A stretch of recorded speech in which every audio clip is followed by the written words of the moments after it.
अस्सलाम वालेकुम जी। ये हाथ जोड़ रहा हूँ मैं मरियम नवाज़ के आगे। मरियम नवाज़ साहिबा, ये मेरे हाथ जोड़े हुए हैं आपके सामने, मेरे हाथ जोड़े हुए हैं डॉक्टर उस्मान साहब के सामने, मेरे हाथ जोड़े हुए हैं आपके तमाम सीनियर अफसरान और ब्यूरोक्रेट्स के सामने कि खुदा के लिए अगर आप में खुदा का कोई खौफ थोड़ा सा बाकी है, आप जिस भी चीज़ को मानते हैं, अगर आप लिबरलिज़म को मानते हैं तो लिबरलिज़म के लिए, अगर आप एथिज़म को मानते हैं तो आप तो अपनी ह्यूमैनिटी के लिए, खुदा के लिए, अगर आप जिस भी चीज़ को मानते हैं ना, मैं उस चीज़ का वास्ता दे के आपको कह रहा हूँ कि खुदा और इस अवाम को थोड़ा-सा जीने दें। बस इतना सा जीने का हक दे दें कि ये अवाम खुदकुशी ना करे। बस इतना सा तो जीने का हक दे दें ना कि ज़्यादातर जो लोग हैं वो खुदकुशी ना करें। एक इंतहाई दिलखराश और अफ़सोसनाक किस्म का वाक़या आज मेरे साथ पेश आया है और मेरा इस वक्त मुकम्मल सॉफ्टवेयर अपडेट हो चुका है और सॉफ्टवेयर अपडेट के बाद मैं ये वीडियो बना रहा हूँ। इस वजह से ये वीडियो मुकम्मल तौर पर सेंसर्ड होगी, जिसमें मैं आपको किसी भी चीज़ का नाम नहीं बता सकता, मैं आपको एग्जैक्ट डिटेल्स नहीं बता सकता कि मेरे साथ क्या हुआ। लेकिन मैं आपको हालात का एक खाका ज़रूर दे सकता हूँ कि हमारा जो ओवरऑल सिस्टम है ये कहाँ पे फ्लॉड है। और मैं अगेन रिक्वेस्ट कर सकता हूँ हाथ जोड़ के कि खुदा के लिए हमें घरों से बाहर निकलने दें।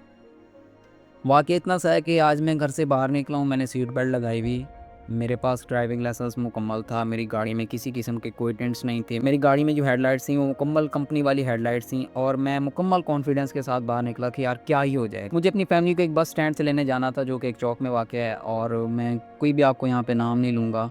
मैं किसी भी किस्म की किसी शख्स का नाम लेके उसको बदनाम नहीं करना चाहता, बल्कि मैं उन शख्सों का भी शुक्रगुज़ार हूँ अगर वो ये वीडियो देख रहे हैं, तो आई थैंक यू कि आपने इतनी इंसानियत दिखाई कि आपने एटलीस्ट मेरे अगेंस्ट जो है आपकी 8-10 दफ़ात वाली जो एफआईआर है ना, वो आपने वो नहीं दी। फैमिली को पिक करने के बाद ही जैसे ही मैं वहीं से चलता हूँ, सामने ट्रैफिक वार्डन्स खड़े हो गए थे, वो मुझे हाथ देते हैं, मैं साइड पे रुक जाता हूँ और वो मुझे कहते हैं कि भाई साहब अपना लाइसेंस दिखाएं। मैं कॉन्फिडेंटली उनको लाइसेंस दिखा देता हूँ कि भाई मैंने सीट बेल्ट लगाया पूरे, क्योंकि मेरे पूरे जितने भी लवाजमात थे वो पूरे थे, मेरी गाड़ी लीगल है, जितने भी आप पॉसिबल सोच सकते हैं ना, मेरे मुताबिक जो है वो सारे लवाजमात पूरे थे।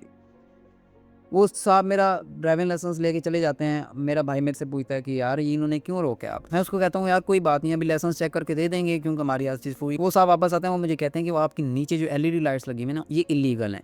मैंने कहा यार ये एलईडी लाइट्स नहीं है, ये फॉग लाइट्स हैं और फॉग लाइट्स वाली जगह पे ही लगी हुई हैं, जो कि मैं आपको वीडियो बना के इसमें साथ इस वीडियो में लगा के दिखा दूंगा। और ये वो लाइट्स हैं जहाँ पे आपकी सरगोदा पुलिस के ट्रैफिक एहलकार बाकायदा वीडियो बना के अप्रिशिएट कर रहे हैं आवाम को कि आपने ये फॉग लाइट्स लगाई हैं, ये बहुत ज़रूरी है। इमरान भाई क्या हाल है? ठीक है, ये हमारी तरफ से आपके फूल है। Thank you sir. इसकी वजह बताऊं आपको? जी बताएं। ये फोग लाइट, जी जी हमारी कोशिश है कि हम तमाम जो रोड के ऊपर आजकल क्योंकि धुंध है तो जो ड्राइवर हैं उनकी हौसला अफजाई करें। बहुत शुक्रिया। और ये असल जगह है, जी जी फोग लाइट की जगह यहाँ पे या ऊपर ये नहीं है। फोग लाइट इसलिए नीचे लगाई जाती है ताकि इसकी रोशनी नीचे पड़े और आपको रोड के किनारे का पता लगे। ठीक हो गया? इस चीज़ का पहले पता था? रोड का किनारा। हाँ, क्योंकि और ये सारा वक़्वा शाम के टाइम का है, मग़रिब हो रही थी और जैसे ही मैंने गाड़ी स्टार्ट की तो वो लाइट्स ऑन हुई और सामने उन्होंने हाथ दे दिया। वो कहते हैं आपका चालान होगा। मैं बड़ी इज़्ज़त और बड़े प्यार से उनको कहता हूँ सर ठीक है आप मेरा चालान कर दें, लेकिन मैं छोटा-सा यूट्यूबर भी हूँ, मैं यूट्यूब पे वीडियो बनाता हूँ, तो मैं कोशिश करूँगा कि मैं इसकी वीडियो बनाऊँगा और मैं हुकाम बाला को भी ये दिखाऊँगा कि आप जो चालान है ना ये इस वक्त नाजायज़ कर रहे हैं, क्योंकि मैं अपने पूरे चैनल पे बहुत सारी वीडियोस चलाना के मुतल्लिक बना चुका हूँ, चलानात के मुतल्लिक। वो साहब मेरा लाइसेंस लेके चले जाते हैं, मैं गाड़ी से बाहर निकलता हूँ और अपनी वीडियो बनाने लगता हूँ।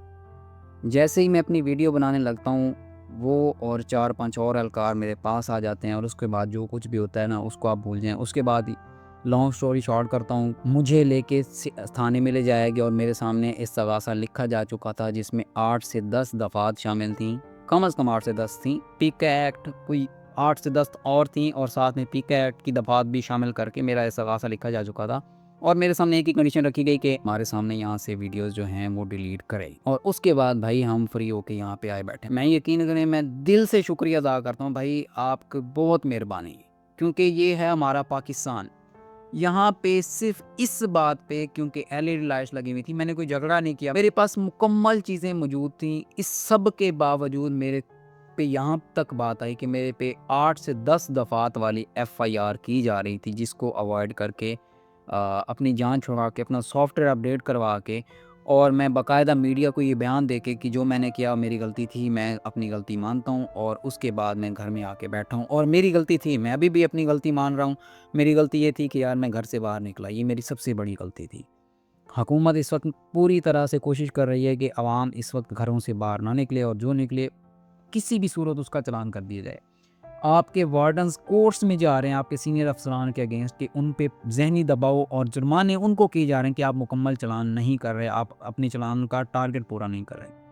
تو اس واسطے جو میرا جو شکوہ ہے وہ اس ٹریفک اہلکار سے نہیں ہے، وہ شاید اپنی نوکری بچانا چاہ رہا تھا، کیونکہ اس کے اگینسٹ اس نے بہت زیادتیاں کی ہیں، اس میں کوئی شک نہیں ہے، اس نے بہت زیادتیاں کی ہیں، لیکن میں پھر بھی اس کا شکریہ ادا کروں گا کہ اس نے ہماری اتنی رکھ لی، اور اس شکریہ کے نتیجے میں میں اس کا کبھی نام نہیں ریویل کروں گا۔ I won't tell anybody, چاہے مجھ سے ابھی رابطہ کرے، چاہے کوئی ڈی پی او رابطہ کرے، چاہے ڈاکٹر عثمان صاحب آپ رابطہ کریں، آئی وونٹ ٹیل ہز نیم، لیکن خدا را میں آپ سے جو التجا کرنا چاہتا ہوں ہاتھ جوڑ کے، وہ یہ کرنا چاہتا ہوں، اللہ کے واسطے آپ اس عوام کا تھوڑا سا جینے کا حق دے دیں، تھوڑا سا تو حق دے دیں۔ مطلب ایک بندہ کیا ہی کر سکتا ہے، وہ ٹکرے مارے۔ آپ سوچ سکتے ہیں کہ میرے دماغ میں اس وقت کیا چیزیں چل رہی تھیں، میں کیا کیا سوچ رہا تھا کہ یار میں کیسے ملک میں آ گیا ہوں جہاں پہ مجھے صرف گھر سے باہر نکلنے پہ میرے ساتھ یہ کیا جا رہا ہے۔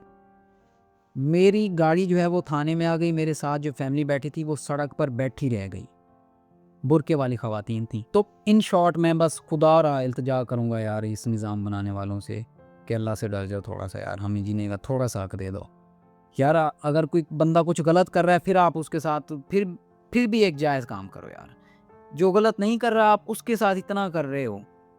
مجھے ابھی تک یہ سوچ کے حیرانی ہو رہی ہے کہ یار کتنا میں کام اور لا ابائڈنگ سٹیزن، اور روز میں لاز کی ویڈیو بنا رہا ہوں کہ یار یہ لوگوں کے ساتھ ناانصافیاں ہو رہی ہیں، اور یہ ہو رہا ہے اور وہ ہو رہا ہے، اور جب میں خود باہر نکلا ہوں تو میرے ساتھ جو ہے وہ تو نیکسٹ لیول کا ہی کام ہونے لگا تھا، صرف اس وجہ سے کیونکہ میں نے ایک ویڈیو بنانے کی گستاخی کر لی تھی۔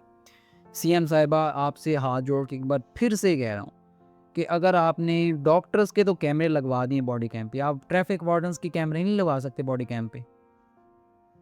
ڈاکٹرز کی کیمرے باڈی کیمپ پہ لگانا زیادہ ضروری ہے یا پھر ٹریفک وارڈنز کے، یا پھر جو چوکی پہ آپ کے پولیس افسران کھڑے ہوتے ہیں ان کے؟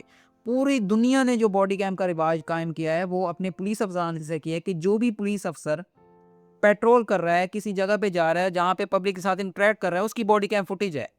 تو آپ خدا کے لیے سب سے پہلے یہ باڈی کیمراز لگوائیں، اور ان میں یہ آپشن مکمل طور پر بند ہونا چاہیے کہ وہ ویڈیو کو بند کر سکیں۔